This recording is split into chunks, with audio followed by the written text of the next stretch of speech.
so mad. Play that.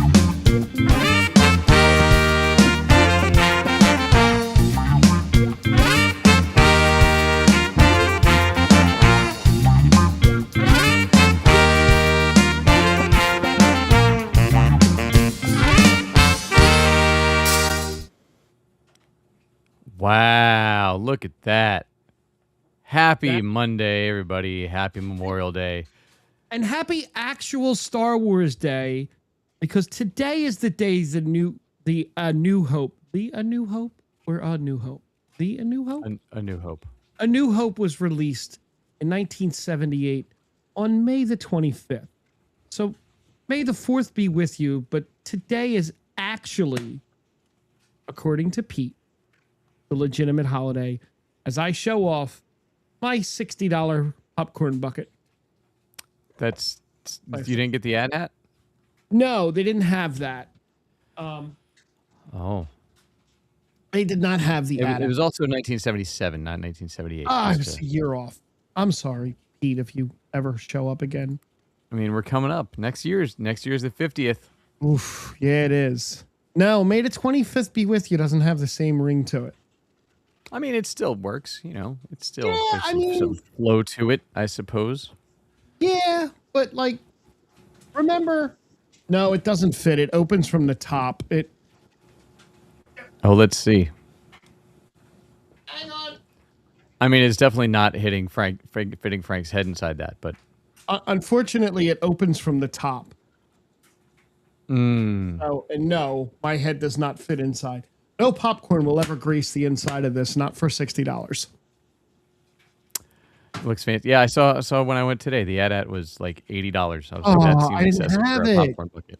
I would have. You know, I have an ad Lego wise, so I don't think I need another one. We'll have to see. I think I probably have an ad somewhere. I still have my Darth Vader toy holder. Yeah, I have one unopened still in the original brown box. Ooh. Popcorn buckets are not. As I have the Captain America shield up there. You can't see it, and I'm not moving the camera. And Spider-Man will have popcorn buckets, and He-Man, like the Castle Grayskull, might be. I mean, did you see they did the outside of it's not Grauman's Chinese Theater anymore. It's somebody else's. But yeah, it is. I forget who owns the Chinese theater now. Not Grauman. Was it Grauman? No. TCL. TCL. But it was like Grauman's Chinese Theater or something. Yes. Yeah, for a long time. Yeah. Anyway.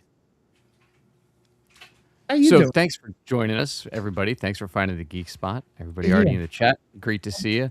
A thank you to all those who gave their lives in service on this Memorial Day. So absolutely. Quick moment of silence there to appreciate that. All right. We will not get too into any of those things today, but we're going to talk about what we've done the last week. We got a list of some sort, I'm sure. We got The Boys. We got Mandalorian and Grogu. All came out in this last week. Frank's been watching Dutton Ranch, which we will definitely get to today. Listen, I have. And I went back and started catching up on Marshalls. Oh, good. We got some talking. I snuck in some Five Nights at Freddy's last week because, why not? I felt the need to finally catch up on some horror schlock. I'm sorry. It was definitely something. But yeah, so what have you been up to for the last week, man? I got back into Diablo 4. Since the heartbreaking news that came out last Thursday that Bungie was stopping live updates on Destiny 2. Destiny 2 is the game that I've played Destiny 2 for the last, I want to say 12 years or so. I think I sunk almost 4,000 hours into it the last when I checked. But they've decided they're going to do one big update on June 9th. And then that's it. No more live updates for this game that they had mapped out years and that I had paid up front for over a year's worth of content that I'm not getting. So I've been back into Diablo 4, and that has consumed so much of my time. Yeah. leveling the character up and then doing the end game stuff. And it's literally just pressing buttons, walking around, killing stuff. And I managed to catch a couple shows. I am almost caught up on Dutton Ranch. So of the 3 episodes, I've seen 2. We'll talk about that later. That's a lot for you. I'm up to episode 7 of Marshals. I'll talk about that a little bit. The season finale just came and went. I caught up on season 4 of Jack Ryan. Oh, look at you. In anticipation of the movie, season 4. I mean, the movie's out. I know. I know. On Amazon, which is weird. I've watched a lot of stuff. And we have Comic-Con in Philly coming up this weekend. But whereas Thursday night, I'm so mad. So Thursday night, I had the opportunity, or we had the opportunity, whichever one of us was free, or both of us, to go to the media meet and greet for the Philly Fan Expo and pick. There's 2 celebrities. Just one was revealed so far, I believe. Right? They didn't reveal the second one. So that you're able to, and they're usually not the A tier that they get at the Comic-Cons, and not that they all get A tiers, but I feel like it's a member of the A team. Oh my God, he's the absolute A. Mr. T is there to request an interview with, and I totally would have jumped on it this week. However, I am at a virtual meet and greet with Katie Sackhoff, and I think her husband's there, with a bunch of other people from her Patreon and Discord channel that it was given to me for free. So congratulations. I'm missing a hockey playoff game for that one. Wow. Yeah, I don't miss hockey playoff if I can help it. The meet and greets at 7:30 and hockey games at 8:30. So, game one's game one. But that's take it from the parking lot of the hockey game, Frank. I thought about it, but yeah, I'd take them along in the hockey game. See, and apparently the Oaks one was last weekend. It just passed, or this weekend. I don't know. They usually do a RetroCon if they do anything there. I don't know. Greg texted me and say, "Hey, I saw my brother and Brad, and we went to the Comic-Con out in Oaks." And I was like, "Oh, cool. Thanks for inviting me. I'm not talking to you anymore." Yeah, I don't know. What about you? What have you been up to? I'm up to a lot, it seems. It seems like it. You're very, very busy. It was concert week, so I had a lot of concerts for the boys last week. So we had a band concert Wednesday, a choir concert Thursday, a drama show Friday. I had a gig Saturday and Sunday. So, nothing too crazy. Managed to take 2 of the kids out to see that new Star Wars movie. I mean, the Star Wars TV show that they showed on the big screen today. So I got that in. Like I said, I watched a couple things, a couple trailers, stuff like that dropped, but nothing too exciting. This past week, ramping up for the end of the school year, so just trying to cram in all that kind of stuff. So sounds like a lot. We can jump right into things. Okay. So this little list should be easy little list, and we'll see if I want to do the other one. The 10 greatest ensemble casts in American sitcom. Again, these aren't ranked, but these are just 10 great. These 10. This says best ensemble cast. Yeah. And as always with these lists, they go all the way back to Golden Girls. That's not that all the way. There was 40 years of TV before Golden Girls. Right, but that's all the way back for 2026. It is. Look, they were great. There's a clip that goes around of Betty White telling this improv story at the table with Rue and Bay Arthur, and it's about like something about a fish hitting a tree, and like it's freaking hilarious. And the other two like can't keep it together, and finally near the end of it, even Betty White's like breaking down, and they're like head on table, like dying laughing because she just ad-libbed this entire insane story. It's hilarious. Yeah. Great ensemble cast. Then we don't want to go Golden Palace over. We take B. Arthur out and make it better. Does it make it better without B. Arthur? No, because B. Arthur is more of like the straight girl. She's more of like Rue's the slutty one for back then. Estelle Getty's the smarmy, snappy one. B's like the straight one, and then Betty White's the ditzy one. Yeah. Then we have Happy Endings. I didn't. Oh, what a great show! I never saw this. It wouldn't have been on your radar when it came out. No. Fantastic cast to that show. It does. It's Eliza Coupe who was in the Scrubs, like the season 10, the season intern 9, season. the season that nobody talks about. Yep. Elijah Cuthbert, who I love, Zachary Knighton, Adam Pally, Damon Wayans Jr., and Casey Wilson. Looks like a great cast. It was brilliant. It was very well done. It ran for a handful of seasons. I think 3, maybe. Yeah, 3 seasons. Yeah. It was on regular TV. Okay. So if you didn't know about it, you would have missed it. It didn't have like a big streaming life that it hit or anything like that. But Happy Endings was very fun. It was back 2011, so you were a little busy. I was. It was on, looks like ABC probably. So yeah, you'd miss it. It was during like I think it was up against like Grounded for Life. Not Grounded for Life. Wow, that's a flashback to too far back. Yeah, it is. What's the other one? The one the middle. Is it the middle? The one the janitor was on. It was on like one of those blocks where it was like crammed in between the other popular shows at the time. Oh yeah, I never watched it, and I never watched this next one either, called Party Down. Party Down ran from 2009 to 2023. Really? Well, that ran that long because they only did like 2 seasons or 3 seasons. Oh, and it was a Showtime show. Gotcha. It was a bunch of caterers, right? And like their behind the scenes stories. Another good cast: Adam Scott, Ken Marino, Lizzie Kaplan, Ryan Hansen, Martin Starr, Jane Lynch, and Jennifer Coolidge. That's a pretty damn good cast. That is. Did not see it. Very good cast. So The Middle. Yeah, that's the show I was thinking of, by the way. It was The Middle. Okay. So 2 shows on this list so far that I haven't seen. What a shock, but because I'm usually a sitcom. Then we go back to Living Single.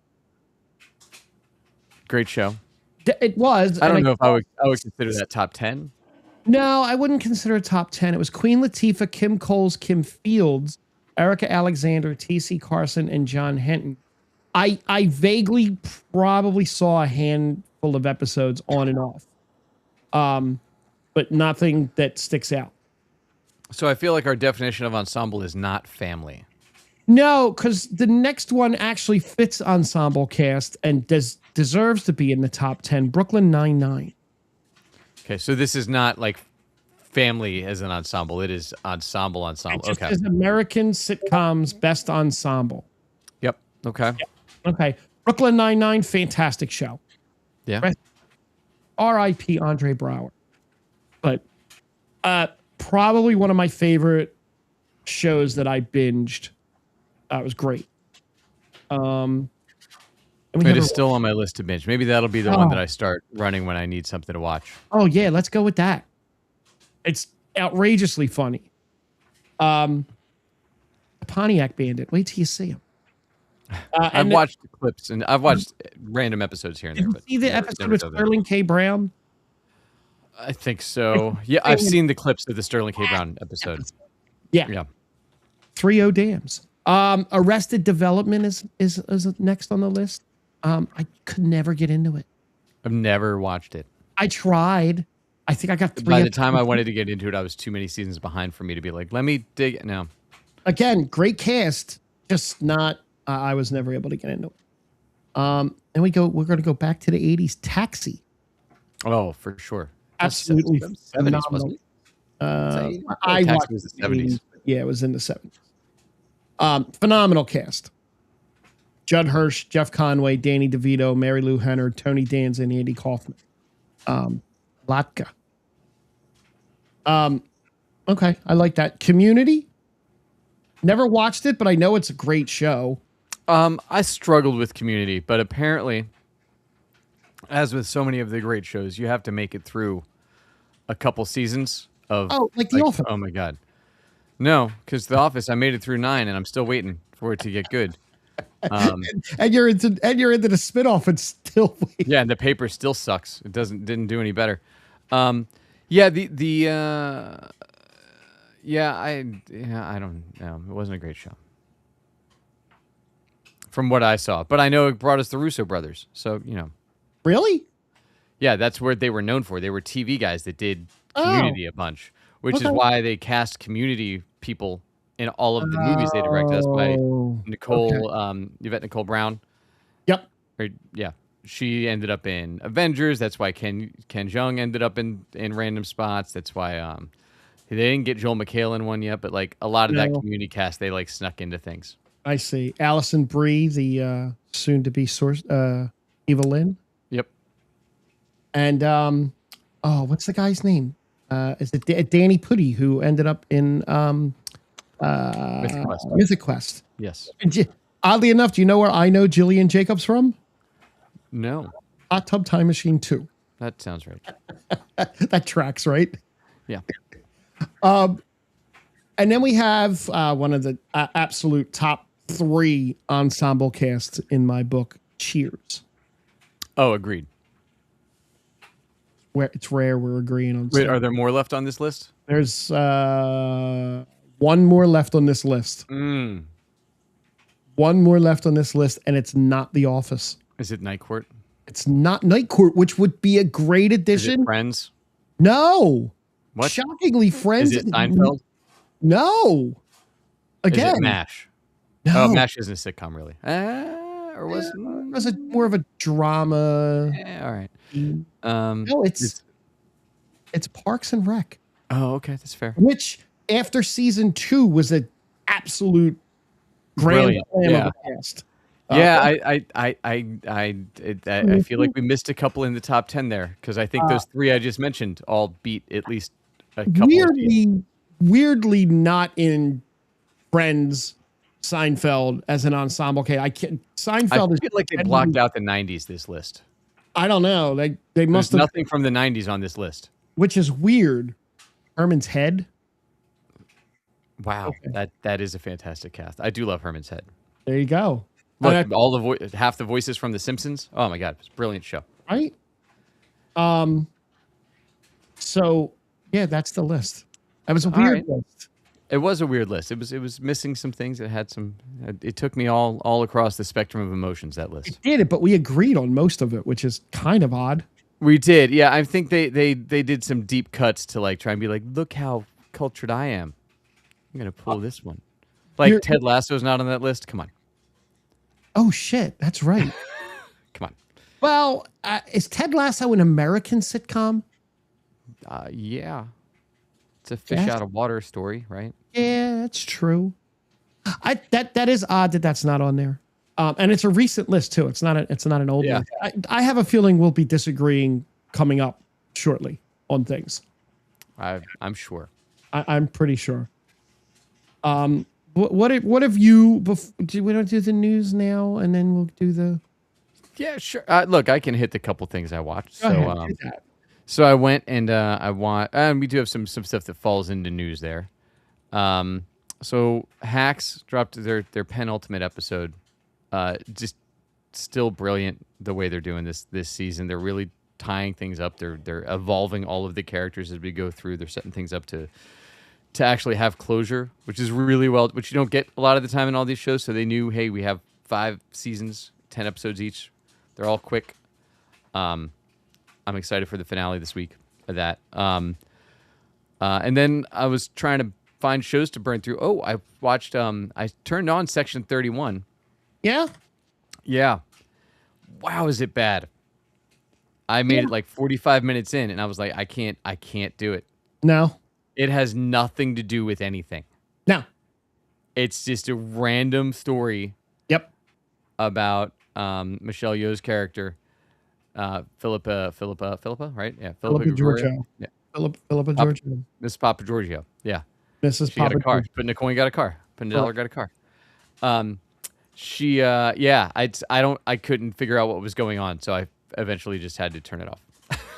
It was so bad. And look, I'll watch anything, as evidenced by the fact that I went and watched Five Nights at Freddy's Part 1 and Part 2. Which, I haven't played the games. My kids have played the games. They were like, I don't know how they made a movie out of the games. I was like, well, I wouldn't call it a movie. It is it is a thought that they put on screen for like an hour and a half that has no real plot. They try really hard to make it have a plot. Yeah. I like the actors in it. They're all great. I think my kid really liked that because he played the game and he just kind of went all in with it. Look, there's a third one coming out. Yep. Somehow. So like the first one I know was like a crazy. There's actually. Oh God, I don't know how. Yeah, there's another one coming out. But like it's basically if Chuck E. Cheese went bad and was inhabited by ghosts of people killed by a serial killer. Is basically the concept. But it's all kid stuff. But like the game, you don't do anything in the game, so they had to create all this mythos and story around it, which they didn't do a great job with. I can't even say, like it's billed as horror, but there's no real like jump scares, or gore, or horror. So I might like it. Yeah, it's very tame. Like I'm watching, I'm like, there's nothing. It's kid friendly as a horror movie. So it misses like all of the tenets of being a horror movie. Right. Very weird. Will I watch the third one when it comes out? Probably. Now that I've seen them. Like I said, Josh Hutcherson's great in it. The chick Elizabeth Lale that plays the cop, and there's a bunch of reveals as to who she is throughout the franchise.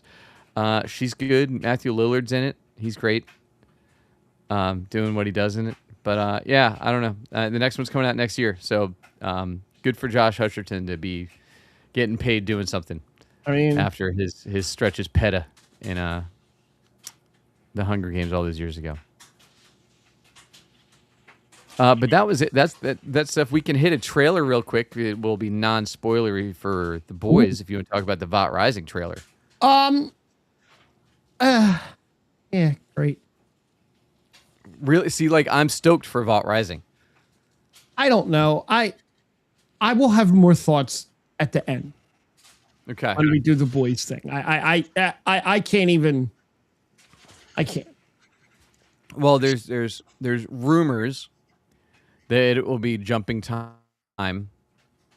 There will be time jumps within it, so we might get modern day. Because not a spoiler for this week's boys. But episode 9 of the boys, if you don't want to hear it, cover your ears for 30 seconds. So since we know Soldier Boy went to sleep. Yes, he did. There's entirely possible that he gets woken up in Vought Rising, which is why he was put to sleep and not killed off, so that we get a modern time. Well, we're also getting the boy. We're also getting the boys Mexico. That's sometime. Eventually. Yeah, but like Vought Rising is like filmed and coming out fairly soon. Right. 2027. Yeah, so we got the trailer for that. It's going to be a period piece set in the 50s with how Vought created the soups and V1 and injected them and picked their people and all those kinds of things. It looks like it's going to be great, in my opinion. But I like a good period piece. So do I.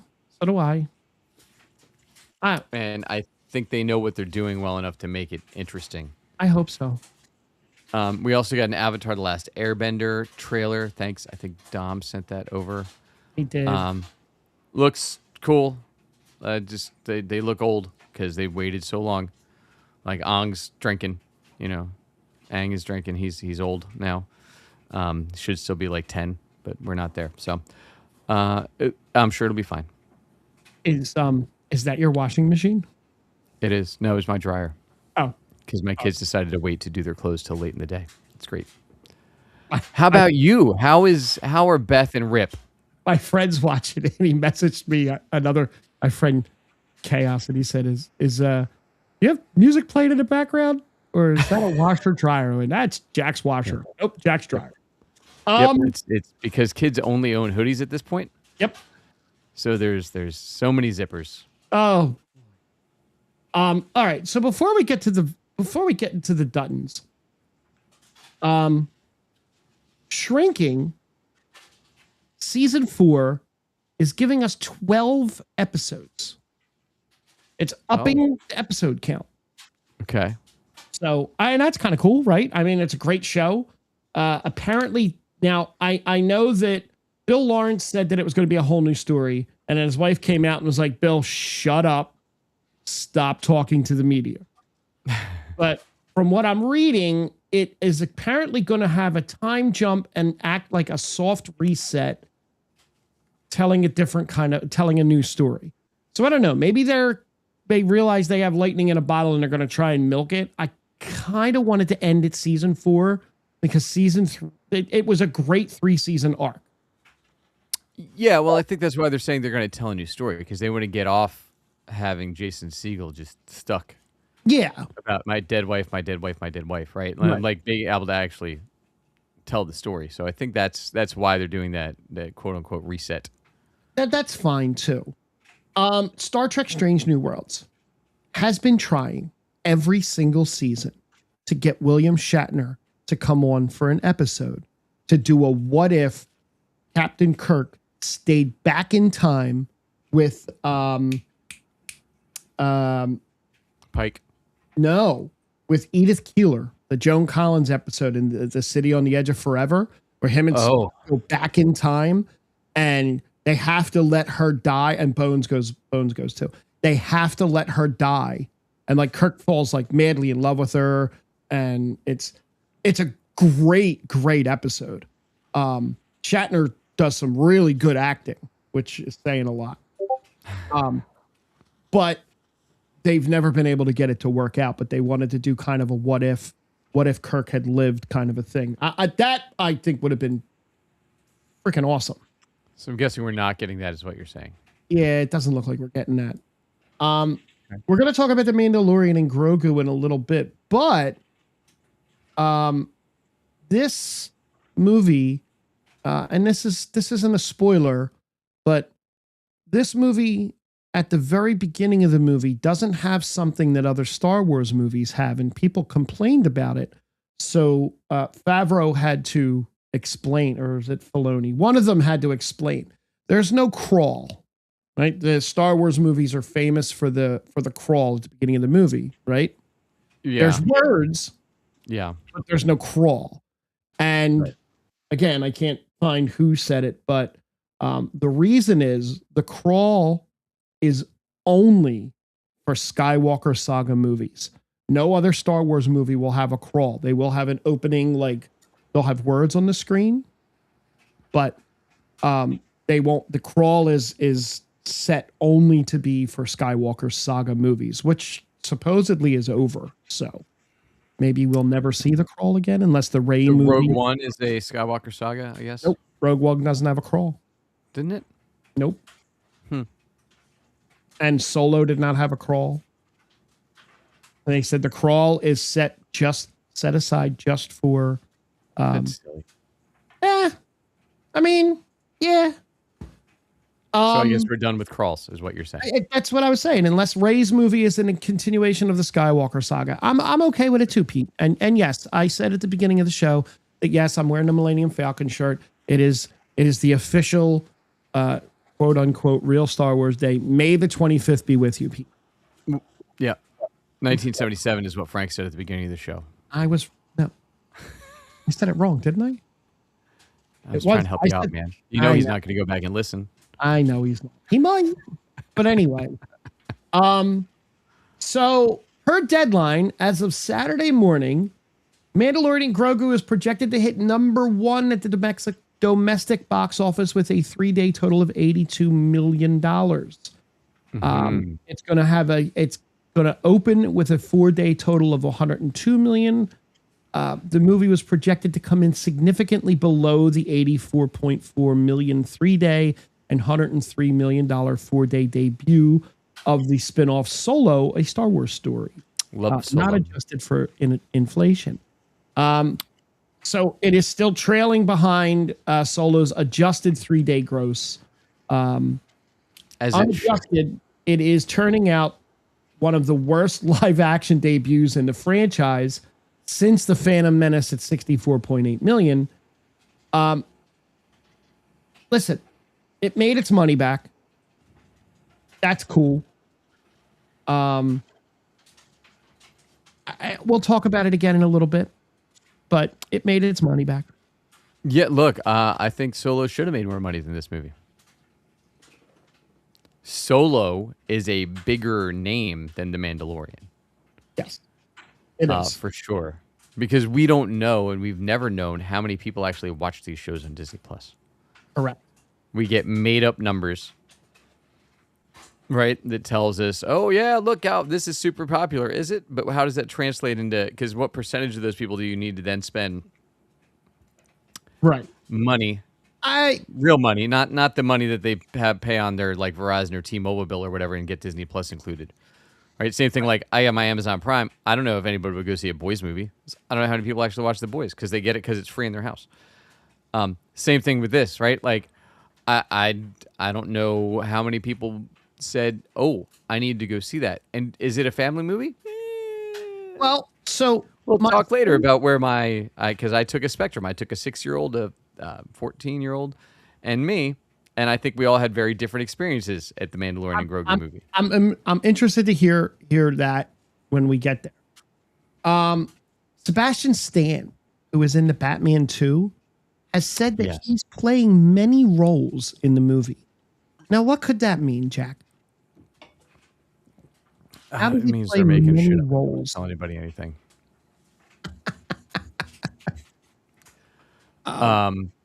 Yeah, I don't know what he's trying. Maybe he's another Clayface.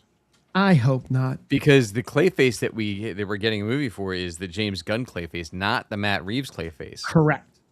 So maybe he's a Clayface, or maybe he's Calendar Man, or maybe it could be all sorts of people. Maybe. Because if we're doing another long Halloween, I know. Could be the Calendar Man. Could be because that plays into some of the versions of the Long Halloween. I don't know. We'll see. It could be. There's another potential. So there was a Batman Earth 1 story that Grant Morrison wrote quite a few years ago, which has Harvey Dent dies and his sister becomes Two-Face, but sees Harvey all the time as her split personality. So there is potential that ScarJo is actually the one that's going to be Two-Face. Oh, okay. And Sebastian Stan will be her brother, who she hallucinates all the time. And then he could take on different personas as that hallucinate. Maybe. Who knows? I'm not worried about it because I feel like that movie is going to get delayed at least 2 more times. It's not getting delayed. What's that? Grand Theft Auto 6 is not getting delayed. Take-Two had their earnings call last, I think it was Thursday. Yeah. And they confirmed that marketing for the game will start this summer. This summer starts soon. Technically, this summer started today, if you go by most people. Yeah. So that's cool, right? I guess. I mean, I'm taking the Friday it releases off. I'm sure. Just I might. I didn't even get through 5. So 5's great. The story's great. And I played through it a bit, and then I was like, I just don't have the hours that I need to invest in finishing this story. I made it to the third main character. Right. And then you get to a point where you switch between all 3 for different stories. And it was too much. And I was like, I don't have the time when I get to play this like once every other week for like an hour. Yeah, if you're not investing this story. Like I game every night all the time. And I think I've played through that story probably 3 or 4 times in like periods of time where it was like, well, I'm not doing the show. I don't have anything to watch. I don't feel like watching anything. I'm just going to play this again because I don't have any games to play. I have a small Masters of the Universe movie spoiler if you want, as a cameo. This gentleman revealed that he was in it and when he's in it. Oh, is it the one that's been all over the news for other stuff lately? Pretty much. Who's got a laugh that's pretty iconic? No. Oh, then I don't know this one then. No, Dolph Lundgren. Oh, I've seen him on a lot of things. Yeah. That he is in the movie. Okay, now spoiler for He-Man. His cryptic response of who he's playing is, it's a bit of a secret, but I can't say much. But yeah, maybe I'll get involved somehow. We'll see. And in a now deleted video, he said, I'm in it. I have a small role. At some point in the movie, when he needs some crucial advice, I show up and I give it to him when he needs it the most. Cool. He can be old Adam, old He-Man. That's fine. That's fine. Look, I'm looking forward to the movie. It's gonna be a blast. I'm in. I'm not as like in as I am for the Street Fighter movie, which the preview that I Street saw Fighter, today sold me even more. it's Street Fighter movie looks fantastic. The only, like I said, the only problem I have with the He-Man movie is if He-Man is only He-Man for like the climactic battle and for like 15 minutes leading up to it, it's a waste. I don't want to see Prince Adam all movie. Yeah, it doesn't. I don't get that vibe from it at all.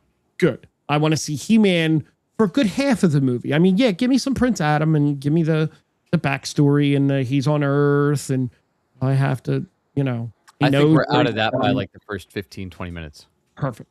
I'm all for it. All for it. If not, then yeah, they did something very wrong. Yep. And that's it. That's all I have for news. All I have. So let's hear how Beth and Rip are doing. I do have a boys list. And Casey. When we get to the boys. And then we'll hit the boys, and then we'll hit Mando and Grogu to close things out. Beautiful. So I watched the Dutton Ranch last week. It was the first 2 episodes, and I remember when the trailer came out, how I was so out on it. Like I was going to hate watch it. Well, son of a bitch, it brought me back in. It wasn't bad. They are not. So the trailer made it seem, and I know you got this vibe, that Beth and Rip are just running around killing people. That's exactly the vibe they gave. Yeah, that is so not what this show is. So not. Their ranch burns down at the beginning of the show because of a wildfire. Storms hit out in Montana, and there's a whole thing with that.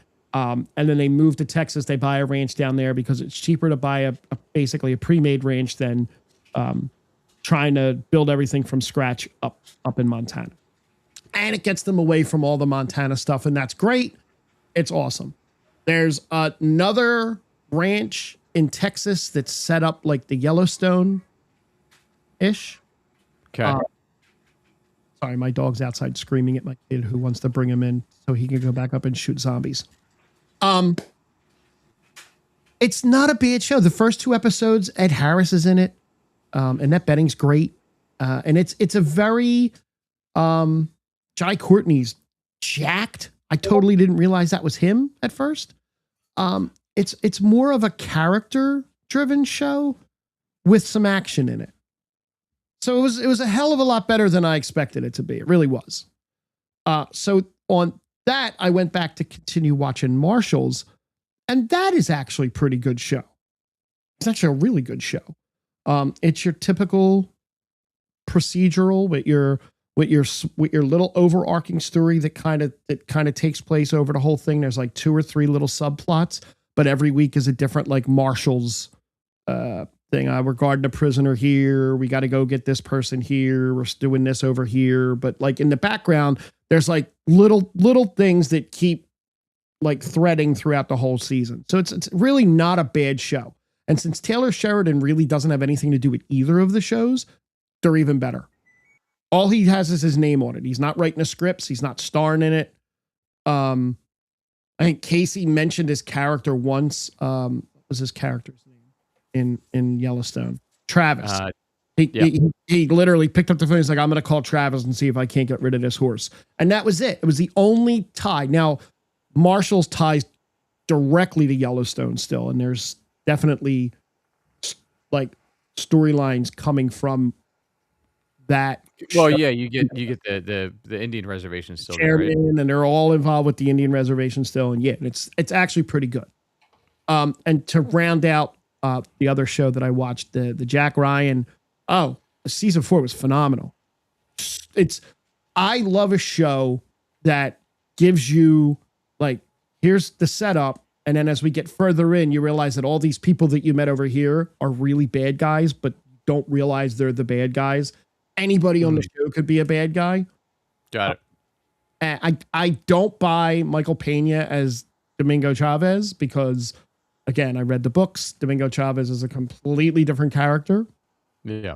And there's times where this badass character kind of like takes a step back to let Jack Ryan, who is not a badass character, he's supposed to be an analyst, take the forefront of the gunfighting and the direction of the gunfighting, where this guy, just an episode before, was sneaking around like murdering people without a thought, is now taking a step back and letting Jack Ryan do all that stuff because it's John Krasinski. I get it. Yeah. But maybe if you're done with that, maybe we'll watch Ghost War for next week. I would like to try. It's a very busy week with the Comic-Con and hockey and all that stuff. We will find time for Ghost War in the next week or two. Yeah. So that brings us up to speed on that. So we got The Boys had their finale. We got, since Avengers Endgame, we have gotten a premiere and a finale for the 5 seasons for The Boys. Which is wild, right? Crazy.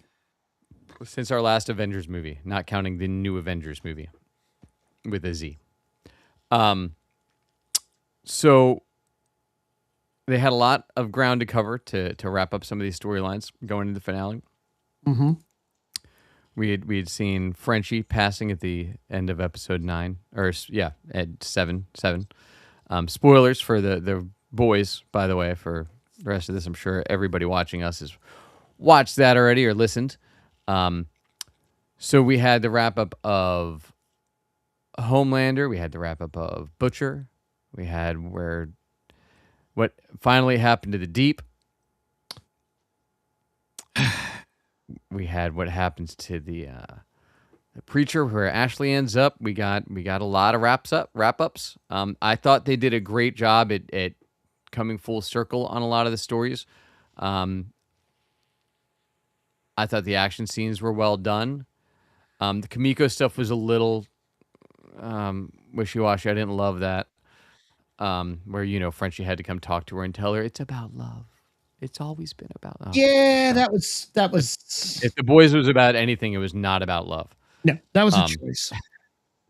But other than that, like, everything I thought was well done. I don't know if I was going to take out the Deep, if I would have taken him to the beach, if I didn't know that all of the oceans were against him.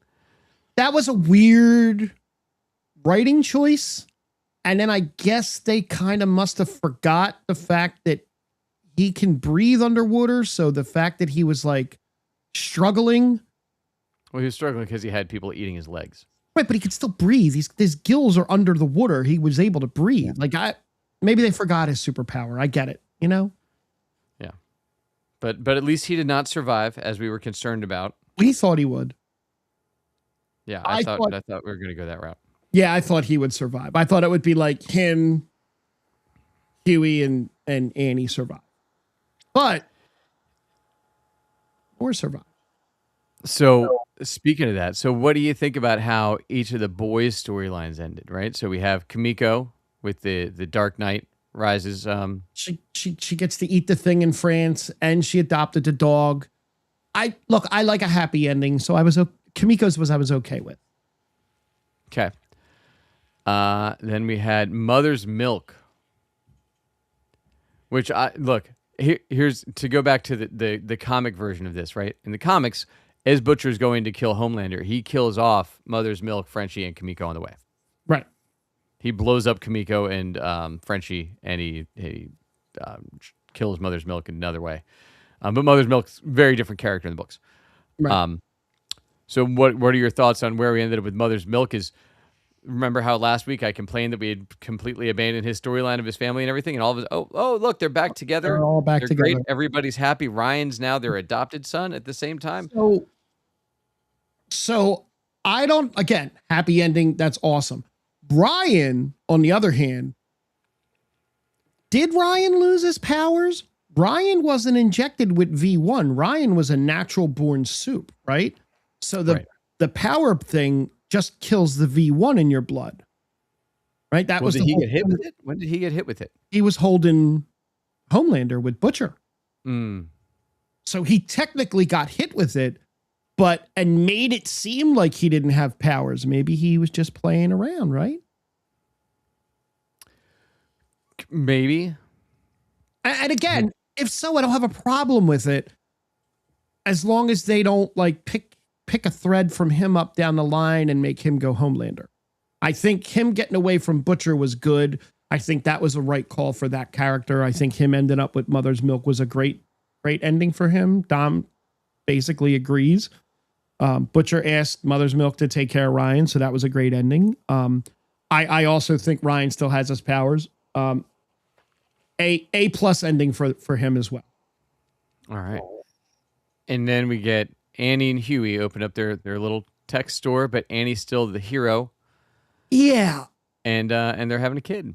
And they named the baby Robin, which was Huey's girlfriend that started this whole journey for Huey. Yeah. I saw a lot of hate online for that. That's understandable. Yeah, I mean, I could see it from both sides, but personally, I didn't have a problem with it. I mean, they could have been like named after whatever Frenchie's real name was. Right. Yeah. Could have named a baby after Kimiko. I personally don't have a problem with it. I thought it was a pretty good ending for him. I thought probably the best, second best ending out of everyone. That would be phenomenal, Dom. Yeah, that would have been great. If Dom says in the chat, it would have been perfect if another speedster ran through Annie at the very end. Oh, God. I mean, that would have been much more boys branding than the ending that we got. So much. Which, great, happy ending, cool. I thought we kind of veered away from the dark side that the show had set up for so long, where like I would have been fine if only like one or two people. I felt like too many people lived for the way that the show had run the whole time. Well, the way they were setting it up, yeah. Yeah, the fact that like everybody was, only one of the boys, because Butcher had to, right? Because he was, though weird. What happens with the sprinkler system? Do they clear that out? I once the show was over, I went and started looking for stuff. I have no problem. They could have come in and Huey could have told them and just said, hey, there's poisonous gas in the sprinkler system, and they could have flushed it. And it's just not something they showed on camera. Butcher's ending was absolutely deserved and needed to be the ending that he got. Agreed. Yeah. You can't get out of that without it coming down to Huey and Butcher. So I thought that was well done. We get the Homelander that has pissed off Elon Musk now. Oh my God. So fun. And, that's the only kind of problem I had with the finale was it. And they timed it. Somebody like stopwatch timed it. It was like 2 seconds where he grabbed him, flew him up to space and came back. But yet when he was fighting with everyone, he couldn't get out of the room.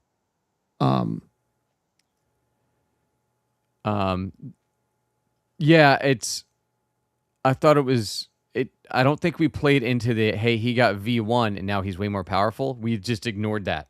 It didn't make a difference. No, which was weird. Which means that whole story was kind of thrown out the window. Kind of like the Gen V people. Totally. Right, we wasted a lot of episodes on this V1 search that then we didn't do anything with the V1. Other than, they had to pivot from the shot to giving Kimiko the radiation power, but like weird that's the way we went with it. Dom says he loved the ending and part of him wanted Homelander to win and go scorched earth on everyone. Dom, there is an AI cut that somebody already made where that is the ending now.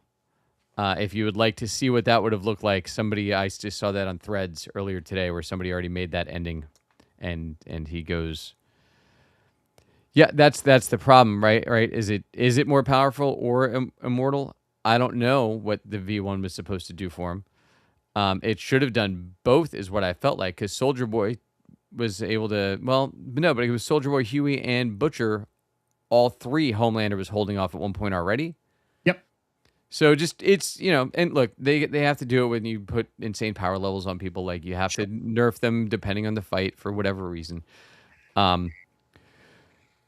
So yeah, I thought all of the finale fights were good. I thought I wish the whole show had done more with the one piece that I liked better in the comics was where all of the members of the boys right, were injected with like a V5 or V something. They gave you an excuse as to how they kept surviving, going up against super strong, super fast individuals all the time, and walked away. Where they all got a little bit of superpower, kind of like we had with Huey and Butcher, but like just tamer. They all got like enhanced strength and durability and senses and things like that. Like that would have, I thought, played better the whole show. Yeah. To make more sense as to how like they took out why can't I remember his name? What's the preacher's name? Oh Father. Oh Father. Like I thought that would have played better, like in that fight, right? Like how do you take it, survive that piece? And but I thought overall, I thought the finale was well done. What did you think of Sister Sage's ending? Lame. She goaded her into using her power to see, one, if it would work, and two, to strip that. Well, Butcher did. No, it was her. No. Well, Butcher started, but she was just standing there. But Butcher wasn't going to get shot. No. I mean, I felt the turn they took with her character, like, it was really from weird. what they set up with Gen V season 2. Yep. To what they did with her in this, I feel like they didn't know what to do with her in this season. No. There was a couple of characters where I feel like they lost the thread on the development that they'd done with them all this time. She was definitely one of those characters. Yeah. And I think the Gen V cast was wasted, but he said that was already written before they knew Gen V wasn't getting picked up again or whatever. So, I mean... Yeah, Gen V season 3 would have been a direct continuation of this, which may or may not have been good. No, I don't know. And it sucks, but yeah, they definitely wasted the Gen V characters because what's her name? Marie is 10 times stronger than Homelander. Yeah, and I didn't even recognize the shrinking growing girl when she showed up. I had to like pause it, rewind it, and be like, I did. Yeah, I did. But yeah, no, same thing now. Well, and how do you not take the crazy dude to these fights? Sam? Yeah. Like, I get not taking Marie, but I don't understand why you wouldn't Marie take over everyone. I mean, Jesus. But yeah, a couple of them, like, I mean, they're kids, but Annie's not like 40. No. Annie's supposed to be what, like 20, 24? In her 20s? Yeah. Like early 20s. Yeah. And these kids aren't high school kids. They're in college. But yeah, like, I don't know how you don't take at least Jordan and Sam to the fight. Something. Right? That would have made sense for them to go and be fighting with him. And you leave Marie and Emma and Kate to hang out, right? I hope we see Polarity somewhere too, at some point again. I hope, especially since he's been healed, so he can actually be kind of a badass would be cool. But we'll see where we go with it. What we get in these spinoffs over the next couple of years, because God forbid anything be fast. No, nothing is.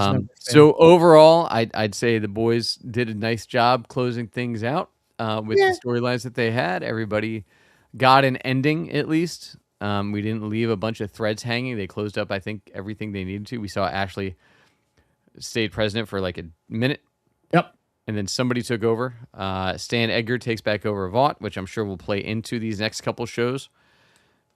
Hopefully they don't waste Giancarlo Esposito as much as they have the last couple of seasons of the show. And then you said you had a boys list before we get to Mando, right? No, I'll skip it till next week. Cool. All right. So that brings us to The Mandalorian and Grogu, which you went and saw Saturday, I believe, right? I went with my 22-year-old son. Yes. I went and saw it this morning. And what did you think? Yeah, Anthony Starr, real fast, changing his dynamic from Homelander to what happened without his powers was some of the best acting I've seen. The way he changed his voice and his whole demeanor, that was an absolutely awesome acting job. Yeah, and again, I've said it before, if any of you have not gone and watched Banshee, you need to go watch Banshee, which is the show he started on Cinemax for about, I think it's 4 seasons. It was about 5 years. 5 or 6 years he was on the show. It's amazing. It's one of my top shows that I've watched in the last decade or so. So go watch that with him. But so Mandalorian and Grogu, what did I think of it? I want to hear what you thought, since you have the differing in, like, I only have me and my son. So Yeah, I mean, look, I was counting the minutes till it was done. Like I was done when they brought back Rhoda. I was like, great, that's only an hour, awesome. And then there was another hour of movie, which I didn't need.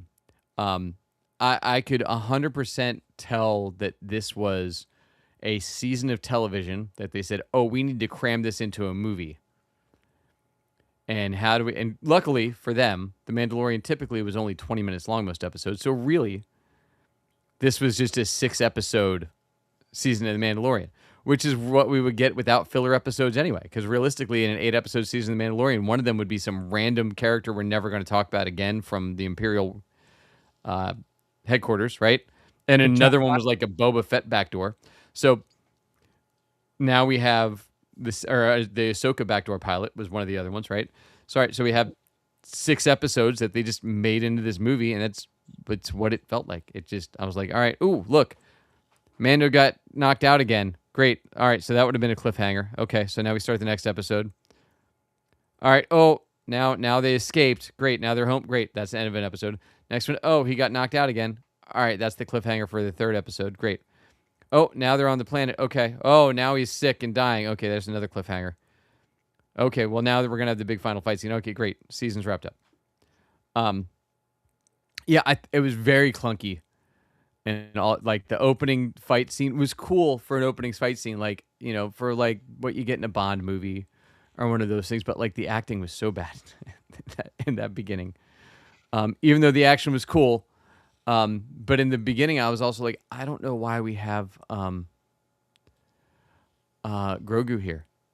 Like, why are you taking this little kid to go murder a bunch of people for like a bounty hunter? Like, it's very weird, because Grogu also did nothing to help in that first part other than the one dude outside, who then Mando still had to save him from. And I didn't realize the guy that plays Lord Janu, his last name is actually Coin, by the way. oh, really? Yeah. That's So that would have been a big spoiler if you knew who the actor was. Looking for Commander. Oh, that's just his name. So yeah, overall, I was glad that it was done. But speaking of the Jack Ryan thing, where I think that's on Amazon Prime and maybe got released in the theaters. I don't know if it did. Other than right to Amazon. Yeah, this definitely should have just been a Disney Plus release. It could have. I had fun with it. Yes, it definitely drug in the middle. There were definite parts where it was like, okay, get to the next part, please. But it's more or less a standalone Star Wars movie. Like, if you didn't see the TV show, this movie doesn't affect the Star Wars universe outside of killing the Hutt twins at all. Which, I mean, yeah, I don't know if that even plays into the movies. Well, no, not really. I mean, that's a major thing in Star Wars lore, but right, but that's in the extended universe, right? But no,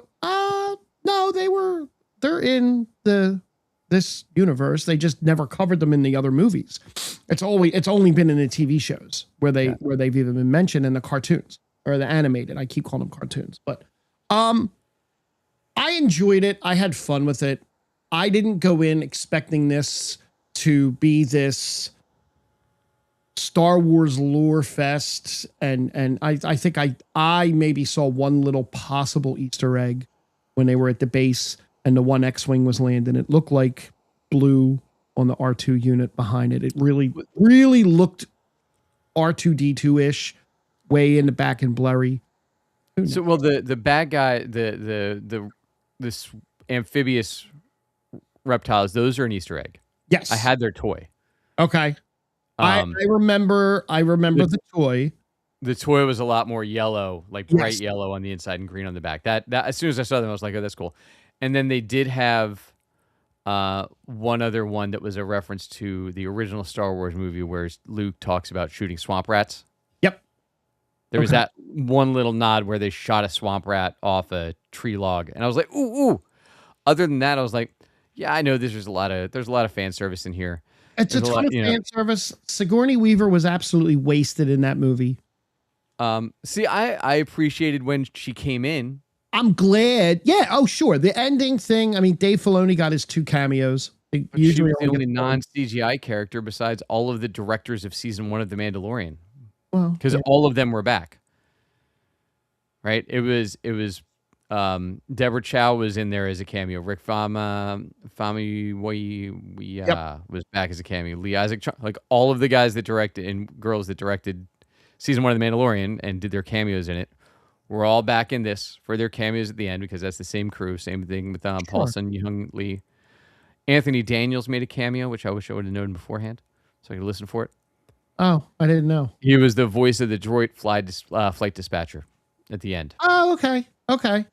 But other than that, like no, like, you know, it was a lot of here's somebody that's not Pedro Pascal in a costume and a bunch of CGI.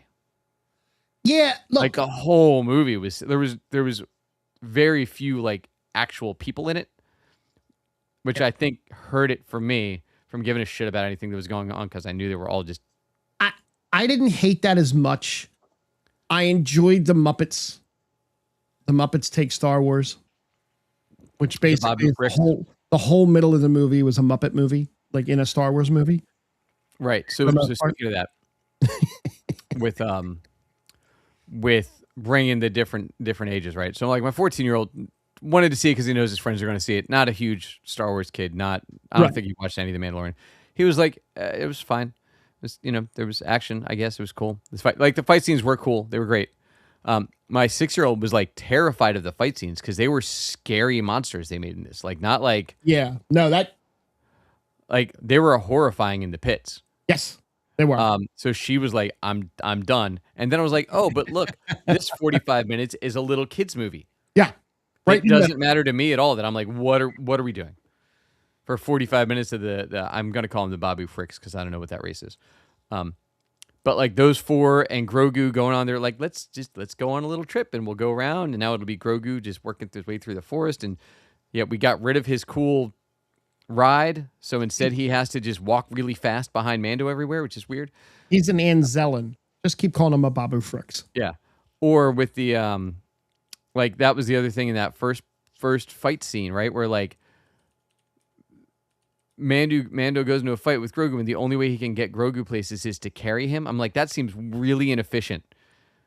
Well, he jumps up on his shoulder. No, but he doesn't do that in the first fight. He like has to carry him to jetpack out of the. That was a little weird. I was like, what are we doing? There were some really cute, fun moments. But I also would have liked a lot more Zeb. If you're going to do Zeb in the whole movie CGI, let Zeb do some stuff besides just randomly show up and pilot stuff. Like let him kick some ass on these droids. He did some shooting. He did when they raided the palace. Yeah. He got to do a little bit for a second. Come on, Grogu hitting him on the helmet to make him hurry up wasn't funny. Wasn't cute. I was shooting the thing, yeah. But why didn't Grogu just use the Force and throw all the bombs out of the AT-AT? Because he's still young. He doesn't know how to do it all yet. He's depending learning. On the minute of the movie as to how completely worthless he is. It's just all over the place. I like this, like I said, now, am I going to watch this movie again? Probably not. If it comes up and I'm playing a video game and it's on TV on one of the channels and I just happen to land on it, yeah, maybe I'll leave it on as background noise. It's a fun standalone Star Wars movie that does not move the Star Wars saga one way or the other for me. Yeah. I don't know why we put it out as a movie. Like I get they want to make some money back. I think they're close to breaking even. Maybe they broke even. They made the money back for the movie in the first week, which is wild because I don't know that this is going to last another week though. No. I don't know. It'll dive off. I don't know how they made it that cheap with the amount of CGI, except for the fact that they saved on casting because nobody in this movie made any money. I did appreciate them giving top billing to the other 2 Mandalorian actors. Yes. That are not Pedro. Yes. You know, that I thought that was well deserved for them. I don't know why you cast Jeremy Allen White and then had him do a bad impression of a Hutt the whole movie. That was weird. I don't know. Let me see. And I don't know who the other Hutts were even. I don't know who they were. They're I not mean, I in the- know of them. I don't know who the actors were. I don't think they're even in the credits. I don't know. Like, super weird. So I'll tell you what. Masters of the Universe comes out Friday. Scary Movie 6 comes out Friday. They're both going to go over top of Mandalorian and Grogu. I bet you Masters of the Universe makes more money than Mandalorian and Grogu. Overall, yes. Overall. I think it will. Yeah, no, I think it will too. And I mean, look, for me, I'm going to see Masters of the Universe, maybe not opening week because there's a lot going on this weekend. And then Spider-Man is pretty much my summer in movies. Like, I'm canceling my AMC movie pass because I don't use it. Supergirl soon. Oh, There's a lot this summer. That's right. Maybe it'll pay for itself this summer. Maybe. Because you have more after that too. There's a lot of stuff coming out in the next like 6 months. Yeah. But anyway, so thanks everybody for finding the Geek Spot. Drop us a comment if you're listening on the podcast. Let us know what you thought of the boys finale and Mandalorian and Grogu movie. Let us know Pete muted what you want to hear about because he hasn't seen the movie. That's fair. So thanks everybody for joining. Thanks for finding the Geek Spot. And you can find me at Jack Kid Music. Frank, you can find Playing Hockey and at the Island of Relevancy podcast on Wednesday, hopefully at 7:00. Sweet. For some wrestling news. Thanks everybody. We'll see you after Fan Expo in Philly. Can't wait.